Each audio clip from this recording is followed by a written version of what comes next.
were in general, Islam was attractive to the poor, but not necessarily as well. People like Uthman and Abu Bakr were very wealthy and very powerful. Uthman especially was very powerful. But the women, and a possible reason for this is that the women at this time were little better than property. And Islam turned that on its head. It really changed. It really started giving women's rights and give women voice. And it was very attractive. Similarly to the poor and those disenfranchised, the society was changing. We'll cover that in a second. All right, last question. Because of which surah did the Prophet invite leaders of Banu Hashim to a dinner?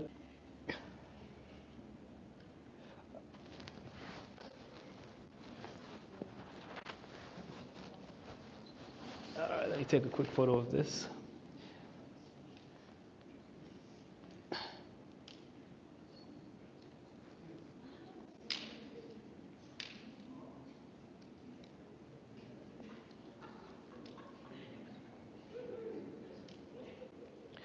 Okay. Right, like I said, I'm actually very, very glad that we've got a small group today because we have a lot to cover and a lot of things happening. Before I start, I have a question, a riddle, actually. I once asked this riddle, and I kind of got a frown from some brothers, but I'm going to ask it anyway because some really good scholars have asked the same riddle, and I think it's really smart. Does anyone know which Sahaba became a Muslim thanks to a Tabi'in? Which Sahaba became a Muslim thanks to a Tabi'in? Now, a Sahaba is a person who met the Prophet ﷺ and was also a Muslim. A Tabi'in was a person who is a Muslim, never met the Prophet, but met a Sahaba, right? So you become a Muslim through a Sahaba. A Sahaba became a Muslim through the Prophet directly. So this is the second step. But this turns around in just one instance, and that instance is that there was a person, a Sahaba, who met the Prophet and became a Muslim, but he became a Muslim through a Tabi'in who never met the Prophet and became a Muslim, but he met a Sahaba. It's a riddle. So think about that. You'll get the answer to it at the end if we can power through it. But we're going to have to power through a couple of things. This week there's going to be a lot of revelation and tafsirs. I wish I could read to you all the revelations and go through it. We just do not have the time. If you're taking notes, write them down and go home and please read them. Now, like I said, after Surah Shura came out, and that surah talks about telling about Islam to the wider population, the Prophet ﷺ starts spreading the message of Islam wider to more people, to extended family, to extended clansmen, and it becomes more and more public. Now, as it becomes more and more public, obviously the heat on the Muslims starts to slowly increase as well. People start getting annoyed. Now, Abu Talib tells the Prophet ﷺ, I promise to protect you. So with that promise, the Prophet one day climbs up Mount Safwa, and he calls out, and we know this famous story, he calls out to everyone and says, "O people, if I were to tell you that there were horsemen in the other valley about to raid us, would you believe me?" And they say, "Of course we would believe you, because you've always been truthful." And he says, "In that case, I am a warner to you before a severe torment. I have been sent as a messenger to warn you of a severe torment." And as he says this, Abu Lahab gets up and says, "Perish you all the day. Have you summoned us for such a thing?" I was like, why would you even bother us with this ridiculousness? And the Prophet ﷺ recites surah. Anyone know what surah he recites? Surah Lahab for Abu Lahab. And the surah goes like this: cut off are the works of Abu Lahab's hand. Cut off. It actually mentions Abu Lahab's name. That's how it says. I remember Abu Lahab is the Prophet's uncle. Cut off are the works of Abu Lahab's hand. Cut off. Neither his money nor his accomplishments will save him. For in a raging blaze he shall soon be. And his women who must feed the flame will have around her neck a twisted fiber chain. It names Abu Lahab and then points the finger at his wife as well. That's hardcore, because very few verses actually go to that extent. Very few. even to the cruelest of people to the Prophet. This goes straight to Abu Lahab and his wife, and there's no mistaking. It was revealed at that time. Just as Abu Lahab said, may you be perished, this revelation comes. Now, Abu Lahab's wife, Jamil, hears of this. It's very interesting. If you learn the Seerah, you see about Abu Lahab and Jamil's character. They're very catty people. They're very catty, and they're very arrogant, and they're very angry people. Jamil hears of this, and she gets furious, and she storms off to find the Prophet. She comes across Abu Bakr sitting in a corner. She thinks Abu Bakr sitting there. So she comes to Abu Bakr and starts yelling at him. And she says, where is that Mudhamam? Where is that Mudhamam? Right? She changes the Prophet's name, Muhammad, to Mudhamam. Mudhamam means the belittled one, the one of no importance. Abu Bakr is shocked. He doesn't know what to say. He's quiet. And after she has this rant, she turns around and walks off. And Abu Bakr turns to the Prophet ﷺ and says, what just happened? Because the Prophet was sitting right next to Abu Bakr, but she could not see him. She thought Abu Bakr was all by himself, and the Prophet was right there. Later years, the Prophet would joke about it and say, is it not wondrous how Allah turns away from me the injuries of the Quraysh? They revile me as Mudhamam, but I am Muhammad. Like, I'm not Mudhamam. They're talking about a Mudhamam. I'm Muhammad. And she couldn't even see me. Now, remember I said Abu Lahab and Jamil had 2 sons and they were engaged to the Prophet's daughters way back? Well, obviously, that engagement didn't happen. That got cut off and that fell apart. But Abu Lahab and Jamil start what then becomes a real problem, which is the attack on personality and on the individual. Previous to this, it was always more of a clans issue. This clan against that clan. It was never personal attacks. Here, they're starting personal attacks. They're breaking off ties. They're breaking off family ties. They're breaking off relationships. Now, at this time, there are a lot of surahs being revealed. And there is a reason why there's a lot of surahs being revealed, because the Muslims are going through a very, very hard period. And to balance that hardship, there are surahs now coming in.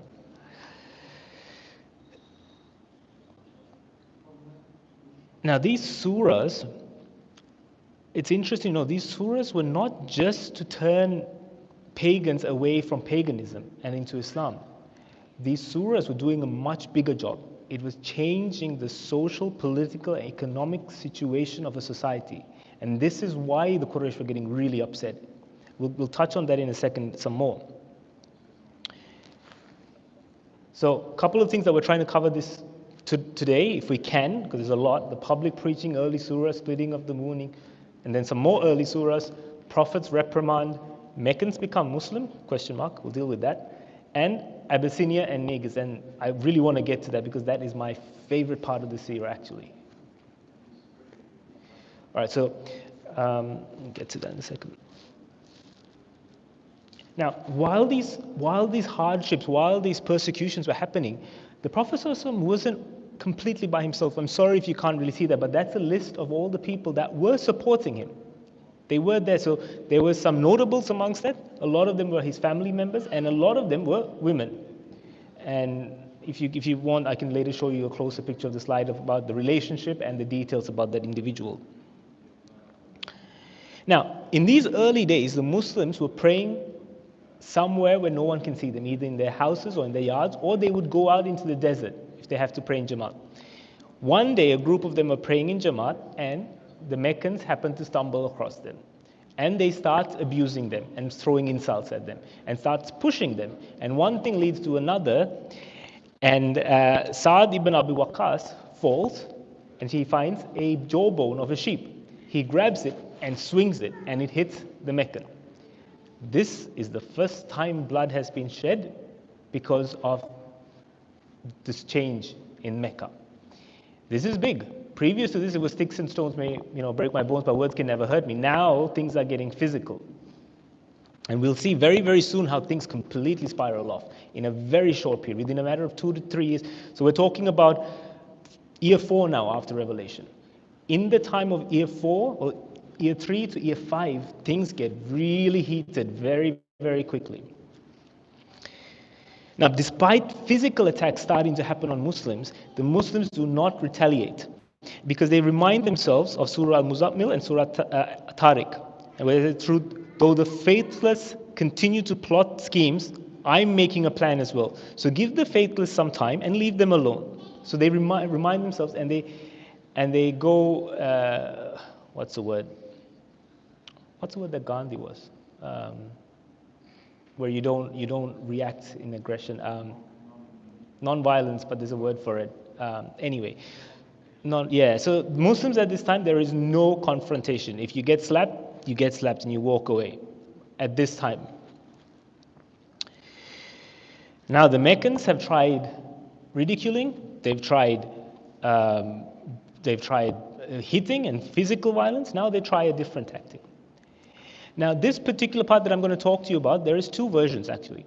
Some narrations say this happened at this point where I'm talking to you. Some say it happened at the deathbed of Abu Talib as he's dying. Okay, so just remember this. But according to this book, the Meccans, the leaders of the Quraysh, come to Abu Talib and say, please talk to your nephew. Tell him to stop this preaching. He can practice his religion. We don't have a problem. Just stop spreading this. And so they go with Abu Talib and they tell him, oh Muhammad, if you want money, we will give you money. If you want power, we will make you our king. If you want women, you can have the prettiest of women. Anything you want, we'll give it to you. It's a big thing because the Arabs never had kings, remember. They say, we'll make you our king. Just stop this preaching. You're destroying the society. And the Prophet ﷺ's response, famous response. Everyone knows this one. Oh my uncle, by Allah, if they put the sun in my right hand and the moon in my left on the condition that I abandon this course, I will not abandon it until Allah has made me victorious or I perish. He's saying, money, king, women, doesn't matter to me. Give me the sun and moon and I'm still not going to stop. He can't stop, and that's the thing. It's not up to him, and we will. That's the common theme of this week. When we will see, it was never up to the Prophet. This was above and beyond him. Now, in the desert, Bedouins, the Arabs, when they were originally in the desert, to survive, they had to establish strong traits like nobility, honor, kingship, generosity, justice. If you didn't have them, they died, right? That's the thing that kept society alive. When you come, however, to urban Mecca, they started realizing we don't need these things. What starts becoming important then is things like might. Who is more powerful? Might becomes right. And wealth. If you have money, you can do pretty much anything. So all those good traits are starting to get diluted. In response, on the 4th year of prophethood, the surahs like Al-Mu'minun and Surah Ad-Dukha and Surah Yunus is revealed. All these surahs have a common theme. It's the invitation for people to reflect on their behavior. This is very interesting. These surahs, we know that reflection is very important in Islam. We know the saying, a day of reflection is greater than 1,000 years of worship. Right? I think it's that. Correct me if I'm wrong. And we generally think that it's a reflection on the universe. This is correct. It is a reflection on the universe and the creation. And I'll talk about a few surahs that talk about that. But these surahs that were coming at this time was reflection on yourself. Stop. Think about your behavior. Think about what you're saying. Think about how you treated that person the other day. How you talked to this person the other day. Islam was hitting it where it hurt, from right at the top at the political level, right to the bottom at the individual level. This was massive. This is not religion being replaced by another religion. This was the entire system of existence being changed from right to the top to the bottom. And obviously the Quraysh were not happy.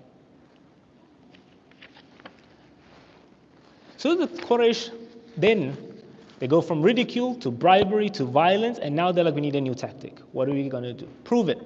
Prove you're a messenger. Prove you're a prophet. Right? That's what they start saying. This is very dangerous, as we know, when you start telling a prophet, prove it, because once there is a miracle, there's no going back after that.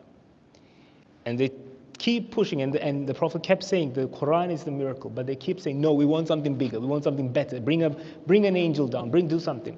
And then they say the famous thing, Split the moon if you can. And the Prophet ﷺ points to the moon, and this is the thing. Now, this is very hard for a lot of people to accept. But there's a couple of things we have to understand. One, many people saw this, right? There are narrations upon narrations on different chains that say this happened. The moon split, and one side of the moon was on one side of Uhud, the mountain Uhud, and the other side, the other section was on the other side of Uhud, Mecca. Sorry, not Uhud, Safa. And the people are shocked. But what do they say? He's a magician. It's magic. He's a magician. He obviously can do that. Now, let's deal with a few questions we have. Did it really happen? Right. Some people say that it made to appear as that, which in itself is a miracle. If you can change so many millions, hundreds of people's sight so that it appears that way, in itself is a miracle. But there's a couple of things here. In England, the National Geographic Archives record that on June 18th, 1178, 5 monks in Canterbury, England, reported having witnessed an unusual phenomenon in the sky. The monks reported an impact in which the upper horn of the moon split in two, and a flaming torch sprang up, spewing out over considerable distance, fire, hot coal, and sparks. This is in England at the same time. 5 monks, there's a record of 5 monks writing that they saw the moon split. But there's another even more interesting. Anyone from Malabar, India? Here. No one from Malabar, India. It's a shame because this is going to be very interesting. Brothers, if you can, please. In India, there was a Chakravarti Farmas, also known as Chairman Perumal. He was a king. He was the king of Malabar. And India witnessed the splitting of the moon. And this particular king saw this happen all the way in India. And there was Arabs who were trading with them at this time. And as the Arabs were trading, this story came that there is a prophet. And so this Chairman Perumal puts 2 and 2 together. And he decides to go meet this prophet. So he sails all the way from India to see the Prophet ﷺ, and he becomes Muslim. So the incident relating to King Chakravarti Farmas or Chairman Perumal is documented in an old manuscript in the India Office Library, London, which has a reference number, Arabic 2807-152-173. It is quoted in the book Muhammad Rasulullah by Hamidullah. There is a very old tradition in Malabar, southwest coast of India, that the king had observed the splitting of the moon, the celebrated miracle of the Prophet ﷺ at Mecca, and learning on inquiry that there was a prediction of the coming of a messenger of God in Arabia, he appointed his son as regent and set out to meet him. He met the Prophet ﷺ. He actually, there's a narration where a king from India came, and the Prophet was gifted pickled mango. And if you're from Malabar, you know that's quite a common thing, pickled mango. And the Prophet ﷺ took a bite and he gave it to the Sahaba. This is a narration. He came because he saw the splitting of the moon. And he embraces Islam. The king embraces Islam at the hand of the Prophet, and when returning home at the direction of the Prophet, so the Prophet he wanted to stay with the Prophet, this king from India. But the Prophet said, no, go back. And so when he goes back, at the port of Zafar in Yemen, he passes away. He gets sick and he passes away.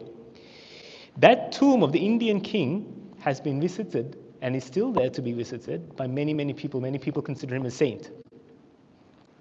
It is due to this incident about the king that the people of Malabar became the first community in India to accept Islam.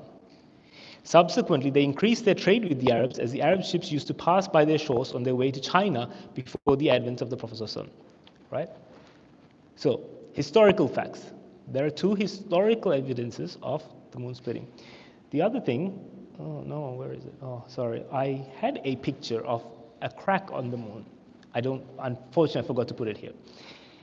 Now be very, very careful when you go and Google crack on the moon, all sorts of things come up, and a lot of them are photoshopped. Okay, I don't know why we do that. It's not necessary to Photoshop miracles, and there's plenty.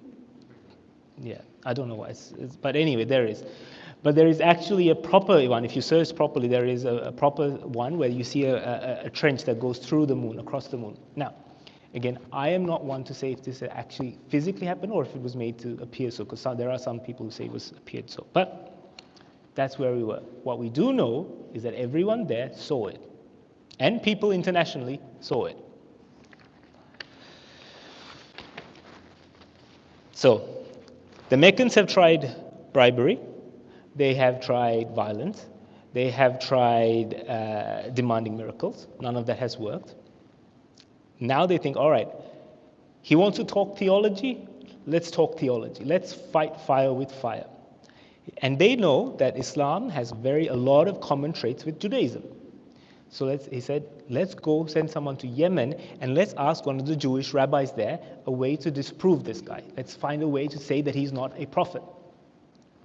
So they sent a delegation to did I say Yemen? I meant Medina, sorry, Yathrib. And they asked the rabbi, how can we prove him wrong? And the rabbi says, I have 3 questions. Ask him these 3 questions, and if he can't answer them, we will know he's not the prophet. And he sent some Jewish people with the Arabs back down to the Prophet ﷺ. Now, I have to change books for this.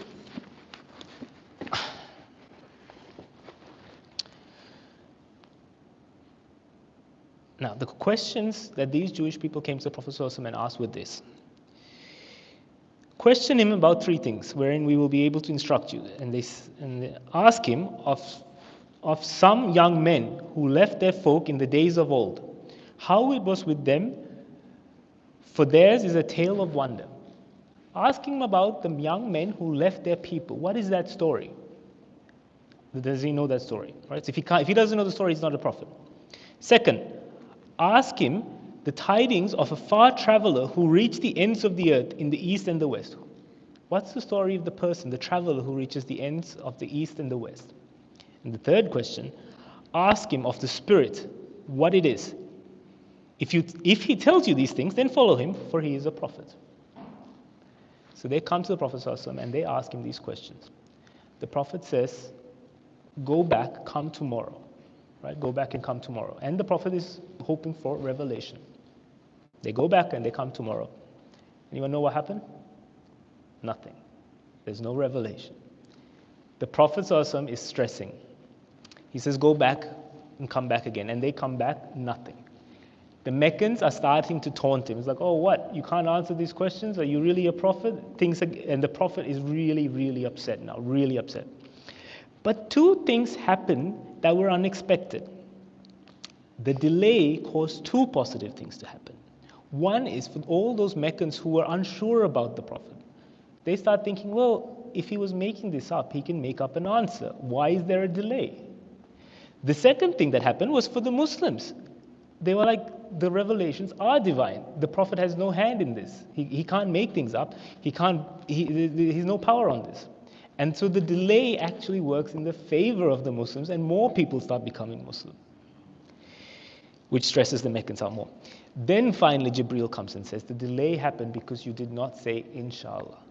Go and come back tomorrow and I'll have the answers, inshallah. He said, go back and come back tomorrow, I will have the answers. He didn't say, by the will of Allah. And Allah was teaching, it's not your will, O Muhammad. You cannot give the answer. A while, I'm not sure exactly, I should have checked that. He said, go back and I will give you the answer. He said, no, you're not going to give the answer. Allah will give the answer, and you should have said by the will of Allah. And Jibreel gives him a little bit of a reprimand. And we'll see another instance where the Prophet ﷺ gets a little bit of a reprimand. And then he is given the answer. The answer to the first, the story of the sleepers of Ephesus. Ephesus is in Turkey. For it was there in the middle of the 3rd century that some young men had remained faithful to the worship of one God. They were the early Christians, when their people had fallen away into idolatry, and they were being persecuted for not following them. To escape from this persecution, they took refuge in the cave where they were miraculously put to sleep for 3,000 years. And we know the story of the 300 years, 300 years. And we know the story, remember? 3 people slept, and the 4th was a dog, and maybe the 5th was, that. This was it. The second question, the great traveler, anyone know the answer to this before I say it? Yes. The great traveler is Dhul-Qarnayn, he of 2 horns. Now, don't get me started on Dhul-Qarnayn. It's one of my pet subjects. There's a lot of different theories as to who it is. You can ask me who I think it is. I do not think it's Alexander the Great. I know some scholars. Yes. It was Cyrus. Cyrus the Great. Cyrus the Great. Cyrus the Great was a pretty amazing character historically. He was the first person to create a Bill of Rights. He was the first person to give minority rights. There's a lot of reasons why I think he is, but he also had the title, he, the owner of two horns, referring to geographical horns of land. So he matches much better. But anyway, Allahu Alam, we do not know. Don't call me, but my favorite little topic there. So the revelation mentions his journey to the far east and to the far west, and then answering more than was asked. It tells of a mysterious third journey to a place between two mountains where the people begged him to make a barrier that would protect them from Gog and Magog and other jinn who were devastating their land. And God gave him power to confine evil spirits within a space from which they will not emerge until the divinely appointed day, when according to the prophet they will work terrible destruction over the face of the earth. And their breaking forth will take place before the final hour. Again, Cyrus the Great actually made a huge wall. There is evidence of him having made a huge wall in his time. So that's second one, right? So you got the answers for the second one. Now, the third one. In regards to the spirit, spirit's transcendence over the mind of man, which is incapable of grasping it. They will question thee concerning the spirit. Say, the spirit proceeded from the command of my Lord, and we have not been given knowledge save only a little. So he's saying the spirit is something from the Lord. We do not have the knowledge of that except for a little. Now the Jews know, the Jewish people know these were all right answers. But they say, was that little knowledge given to your people or to us? And the Prophet ﷺ says to both. And this upsets them. It's like, that cannot be. It cannot be for both. We have all the knowledge. Maybe it's for your people. And then the surah comes, if all the trees in the earth were pens, and if the sea eked out by 7 seas more were in ink, the word of God could not be written onto their end. That's when the revelation comes, that you think you have all the knowledge? Even if all the trees were pens and the sea was ink, you will not have all the knowledge to write it down. Also at this time, a few things were happening, which was Bilal comes into the scene. The great Sahaba, he had accepted Islam. He was being tortured by, anyone know by who? Abu Jahl. Abu Jahl was torturing him, and Abu Bakr comes to him, to Abu Jahl, and says, set him free, name your price. Abu Jahl gives this extraordinary amount, and Abu Bakr sets him free, and Abu Jahl laughs and says, well, you know, if you had, I would have set him free for a much lesser amount. You know, you were fooled. You paid all this amount for nothing. And Abu Bakr turns around and said, I would have paid even more if you had asked for him. So you were a fool. You should have asked for more. Yeah. Also at this time, the poor Muslims, Yasir, Sumayya, and Amr, this family of three, it's a really sad story. Really, really sad. These were very, very poor Muslims with no clan to protect them. And they were tortured horribly that the mother and the wife, Sumayya, she actually succumbs to their injury. She dies. The first shaheed, the first martyr in Islam was a slave woman. You see a theme?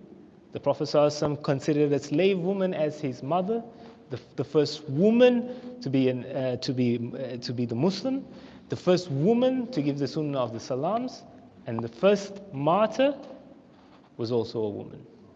So really strong stuff there. All right.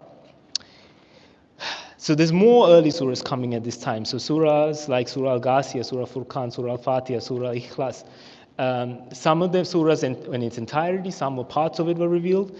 These surahs were now talking about the splendor of the universe, the splendor, the might of Allah subhanahu wa ta'ala.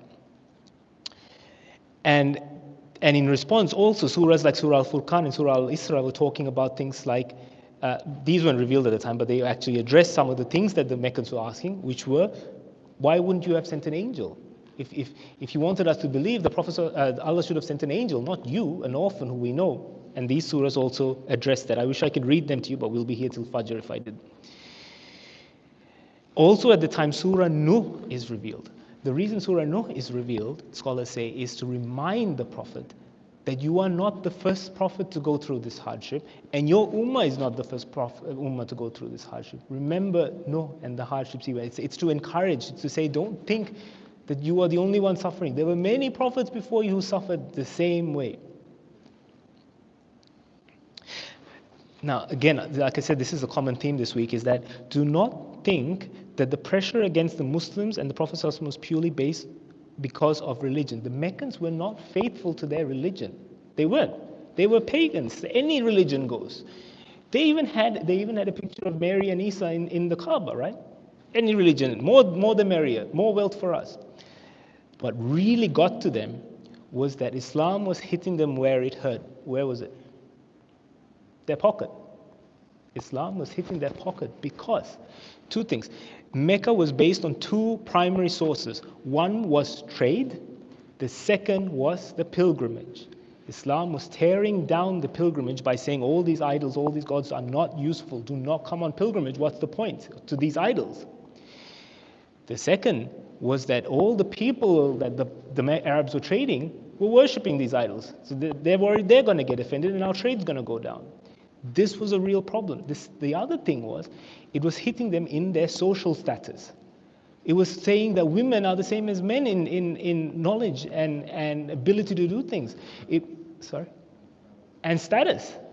And they were saying that slaves, no Arab is greater than a non-Arab. This was, how could that be? And then they were saying that the slave can be even greater than the master if they're pious. This was ground-shaking things. You have to really understand why the Quraysh were upset. It was not because just their religion was getting overturned. Their economical status, their political status, their private family life, their religion, everything was being turned on its head, and it was all happening in one go in this little place in Arabia. This was shaking them up so much. It was literally human history was being picked up, turned around, and smashed back down. And nothing would be the same after that. So if you don't feel proud about Islam now, I don't know what will make you proud. Because in this few years, literally 2 years we're talking about, everything was going down. Now the Prophet ﷺ had, by this time, there were several years of preaching, about 5 years. The Prophet ﷺ is preaching and preaching, and there are Muslims, it's increasing, but there's two clans that are holding out, and these are the two big clans, Banu Makhzum and Abdu Shams. Sorry, I've jumped ahead with the slide. So, Banu Makhzum and Abdu Shams. These were the big, powerful ones. They were big in number, and they had a lot of people, and they were very wealthy. And the Prophet ﷺ thought, if I could get one of these clans, some powerful people in these clans, then that would make a huge difference. All the other clans would be scared to attack us, but also it would encourage them to become Muslims. And this is the Prophet thinking, right? He's thinking, this is what he was thinking he's going to do. So the Prophet ﷺ asks to organize a meeting with Walid ibn Mughira, who is the leader of Banu Makhzum. So he manages to organize this meeting with this big shot man. Right? And the Prophet ﷺ is sitting there and he's talking to Walid. And a blind man by the name of Abdullah ibn Maktoum approaches the Prophet ﷺ and interjects. He quite rudely, while he's talking to this big shot, says, the Prophet Rasulullah, can you tell me a few verses of Revelation? Can you recite them? And this annoys the Prophet. And the Prophet's annoyance isn't like our annoyance. You know, we would have said something. He shrugs him off and turns, looks away. And as he does that,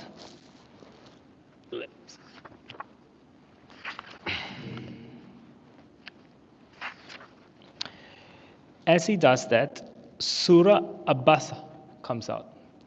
Abasa, the revelation comes. Abasa stands for he frowned.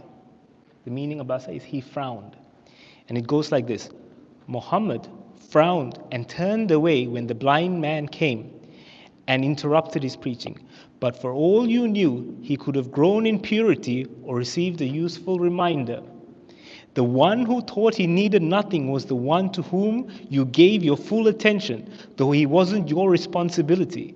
So the one who came to you eagerly in search of knowledge and who feared Allah, you neglected. Whoa.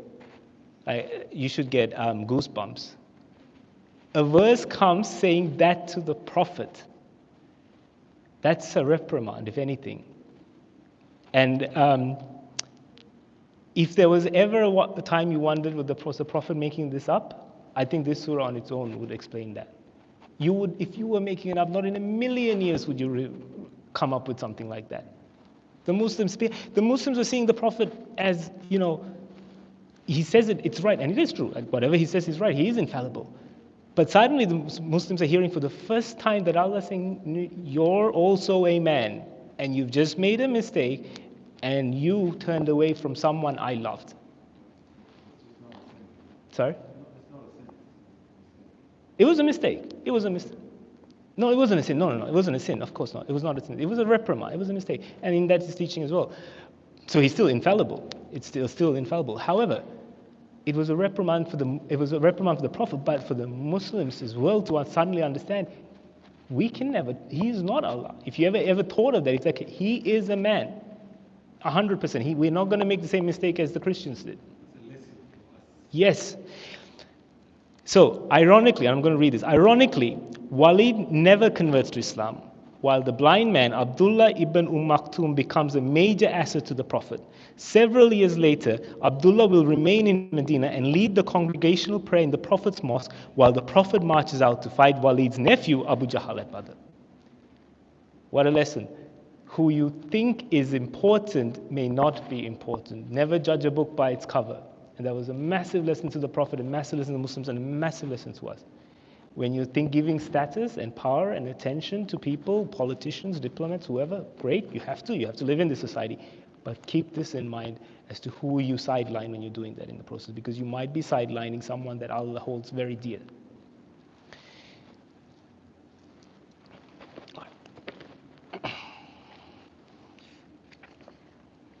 Now another incident happened. I told you, lots happening, and we're running short on time, so I really want to get to my favorite part of the seerah. Another incident happens. During the month of Ramadan, the Prophet ﷺ enters the Haram, where there's a lot of Quraysh leaders.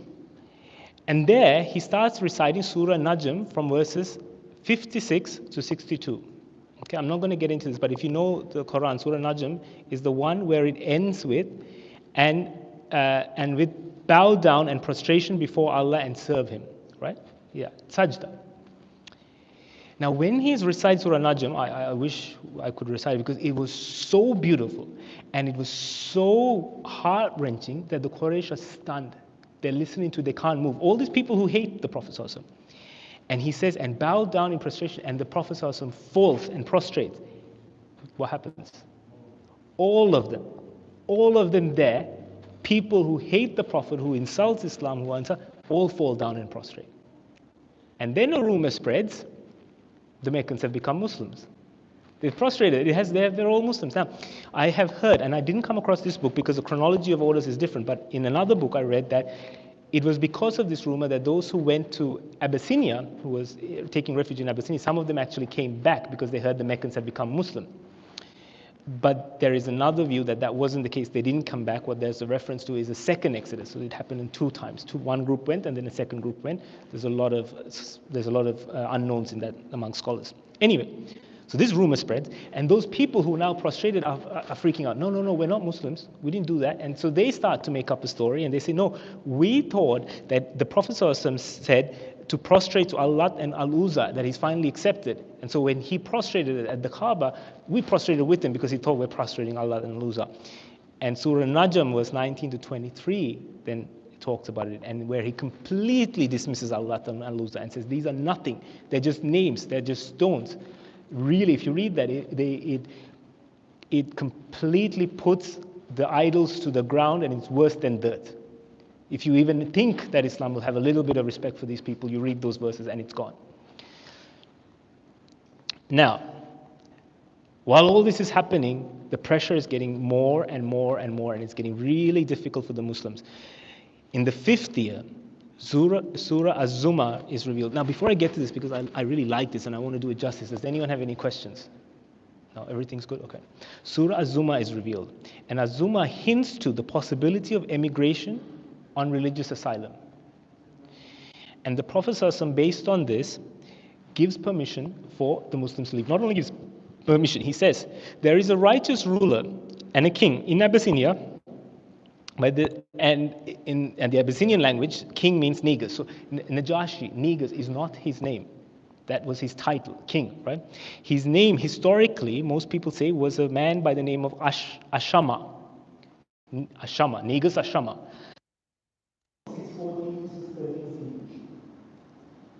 And he says, he is the righteous and pious man, he will protect. He will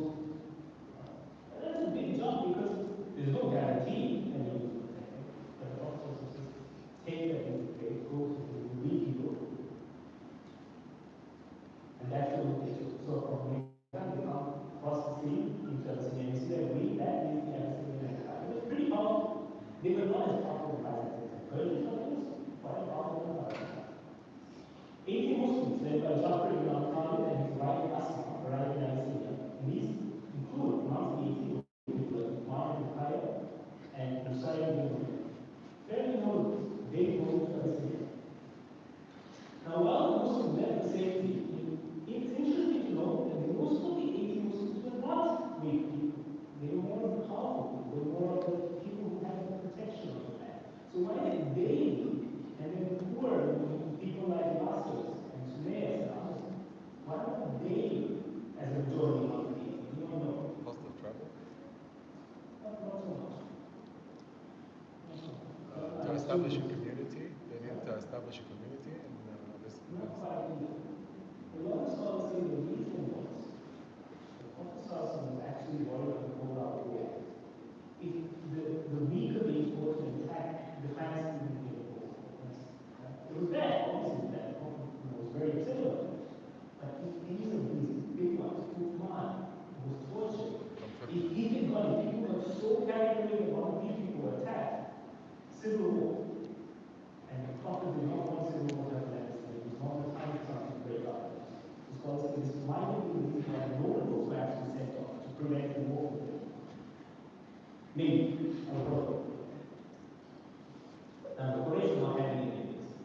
They do not want their nobles to leave and get protection amongst the different religions, the different people who they thought were actually loyal to them. And they did not, and then one thing that was really upsetting them was that suddenly the tribal system was overclapped. Previously, it didn't matter what you did, your tribe, your family, you do it.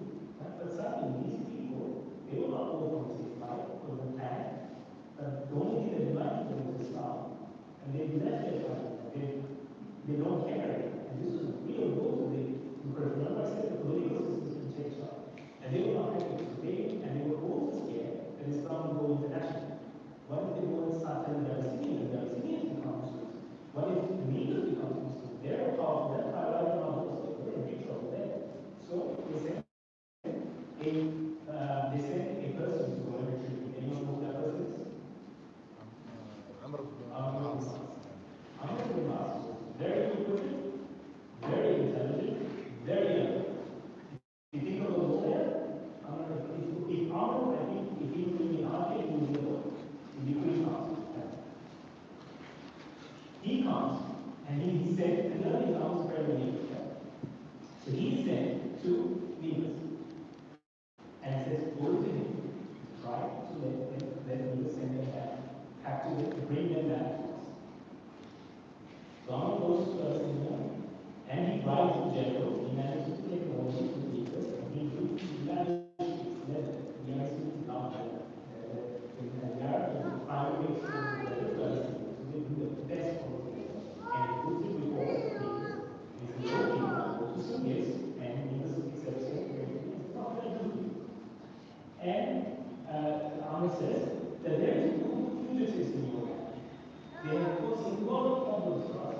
They caused almost destruction of our society. It's very poisonous thinking that they have. They come to your land, they don't believe in your religion, they don't believe in our religion. They're worried. They're worried that they're spread the same as yours. Keep them for us, we'll take the problem off. Needless, this now, I will tell you this personally. From this era, outside of a Sabah, Needless is my all-time favorite person. He is an absolute, to the point that I actually know a friend of mine that I know a friend who actually went to Ethiopia to and gave him a hug. He said, I'm hugging you for the sake of the Prophet because of what he is. And I'm seeing how works one day. So if you ever see Ethiopia, you're in the reason. He was very, very smart. He said, these people came in trust of me. They trusted him. Whatever they told them, they trusted him. If they trusted him, the least I can do is let them make their case. This is bring their leaders. So then Jafar is brought forward. Jafar ibn al-Talib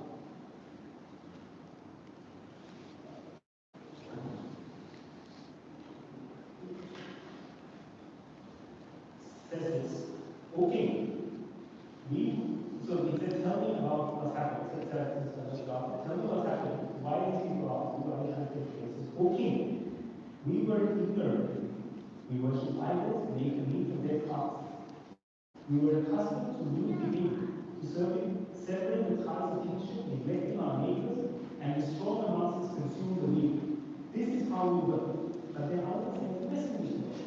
We were aware of his image, his truthful, and he was trustworthy and chaste. He began reminding us to Allah. And then these single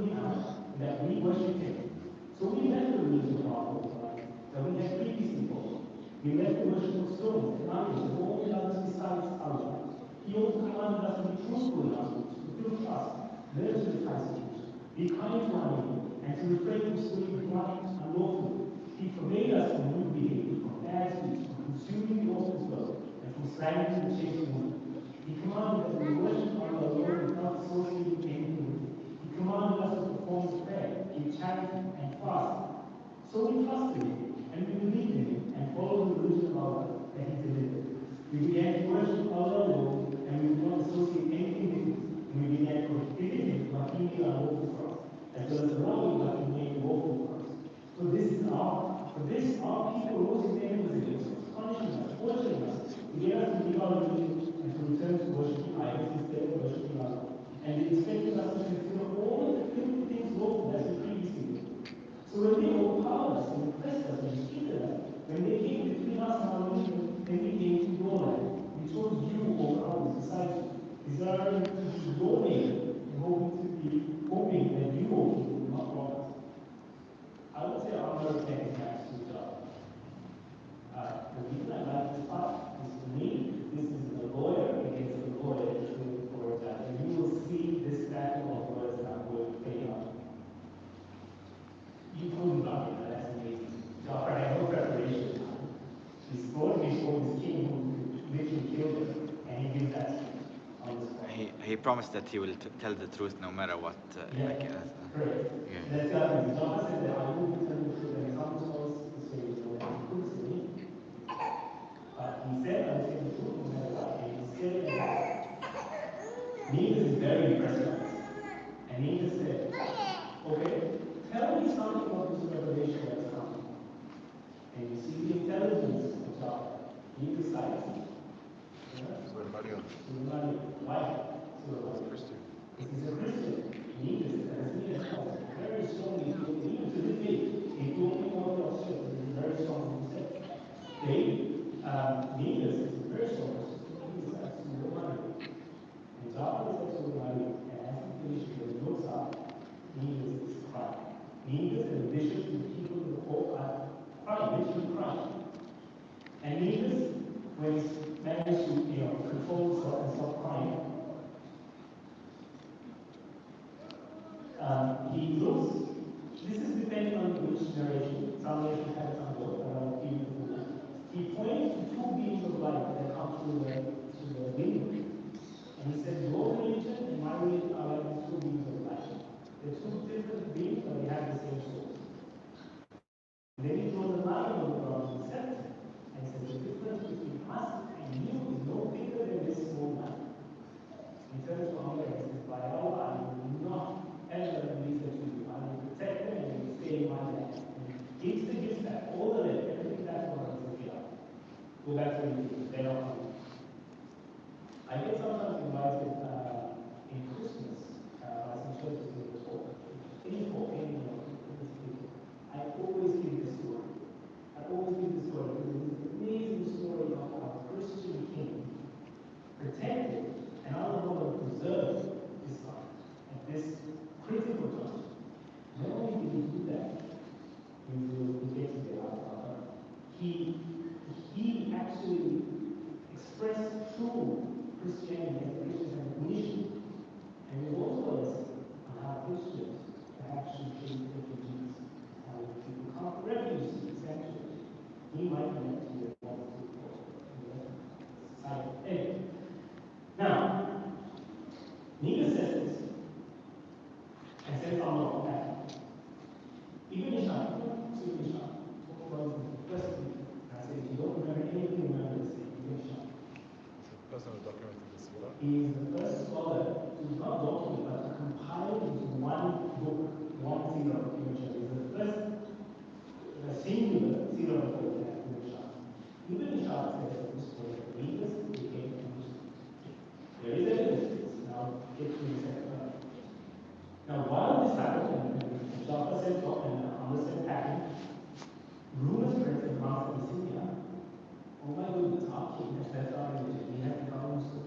He is now declaring that Jesus is not the Son of God, that he is a slave. And there is a riot. The street, literally, people come out of the street threatening to kill their own king. Negus sends word to Jafar and Muslim that says, get on a boat. He arranges a boat. He says, stay on this boat. If you hear news of something happening, please stay away.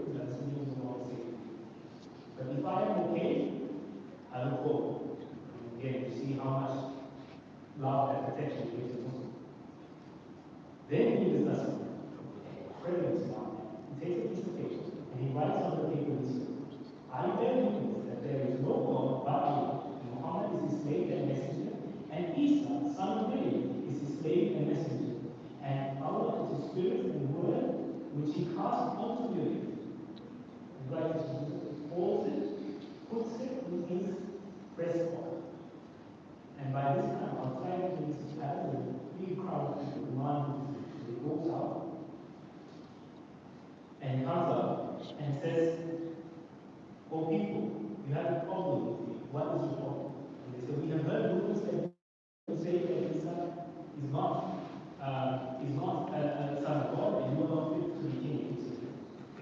And if you want to have the best claim to be your king, this is yes, you have the best claim to be your king, we agree. And then he says, "What has been my life on this?" And they say, "There's been the best life. You have been the best life for your people, and you've been a very, very good king. We accept it. But it's because we accept this God." And he says, "No, if people, what is troubling you?" And he says, "It's because you left our Lord who is in place as their son. And you say that he's not, that he's not son of God." And then he says, "Well, what do you say about this?" So neighbors say, "What do you say about this?" And people say, "We say he is the son of God." And then neighbors takes his hand, puts it on his chest, and he says, "And in this I believe." Allah. And in this I believe, pressing his hand on the paper he wrote on his pocket. But the people don't know about the paper. The people say, "Oh, he said, I believe in what we believe, no problem." And they discuss. Neither does it to a daughter, so you come out and say one thing, I didn't live, and I say, I thought it was interesting to know that we used to learn and say, they didn't believe in the yellow, they actually went to the mountains, they started businesses, they dressed up, they became good neighbors as jobs. We would be your neighbors, and they did become the neighbors of the neighbors. So, I told you I love this part, and I love it. Now, there are evidence, even short ones that he was Muslim, but there's not easy evidence that he was Muslim. You know what that is? Prophet did Salat Janaza. When he was passed away, the Prophet Sallallahu all the way to Medina, did Salat Janaza over years. And also we know from that the case that he was probably better to be etc. Now, going back to my video for 5 minutes. Now, the yes on this list, who the Tabi'in, who were the Sahaba of Islam, you have a list.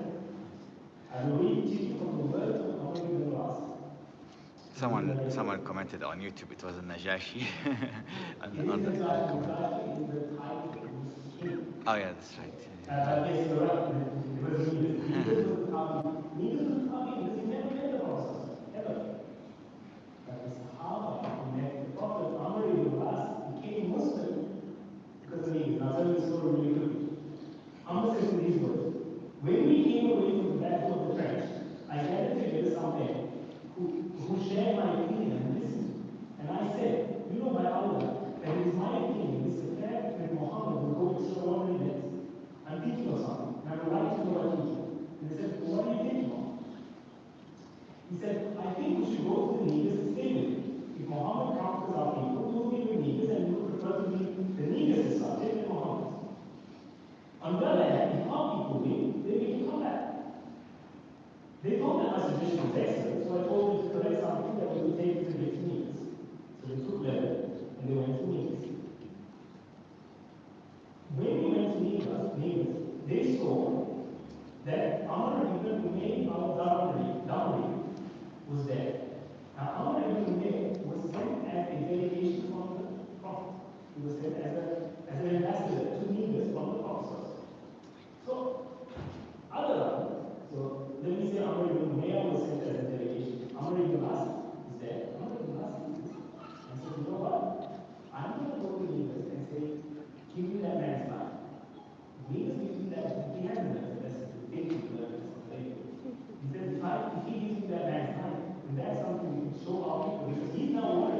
the ambassador of the Prophet to kill? I said, oh, kill, oh, kill, is he really like that? That was when Umar really woke up. All this time, but he said, Christian king could get so angry and say, he's the Prophet, how dare you? There's something here. The penny dropped. The penny dropped. That was the penny dropped. It's Moji wrong. Obey me and follow him. For by Allah he is right. He will triumph over his adversaries and moves the crown for Farooq and his arms. And I said, do you accept my alliance to him and Islam? And he said, yes. And he stretched out his hand. So because we're out of time, on behalf, needed on behalf of the Prophet takes yeah. Now, as far as there is another relation on the way goes to the Prophet and actually directed to him. And before he does, he says, oh Prophet, I know you there on one condition. And the Prophet says, what? And he says, so my sins are forgiven. Because he's worried, he's done a lot of sins, right? And the Prophet says, don't you know when to accept Islam for us? Now, how we understand this, some scholars say the first thing didn't happen, it just happened. But a lot of other scholars say that it actually first happened the way it happened, then we immediately and then it actually came back to the Prophet and then directly. Being aware of those scholars accept that it is possible that our book became Muslim thanks to me to never saw the Prophet. He just didn't have the on the inside. Only incident ever was our book became Muslim thanks to me. We'll end it there. Thank you very much. See you. Jazakallah khair.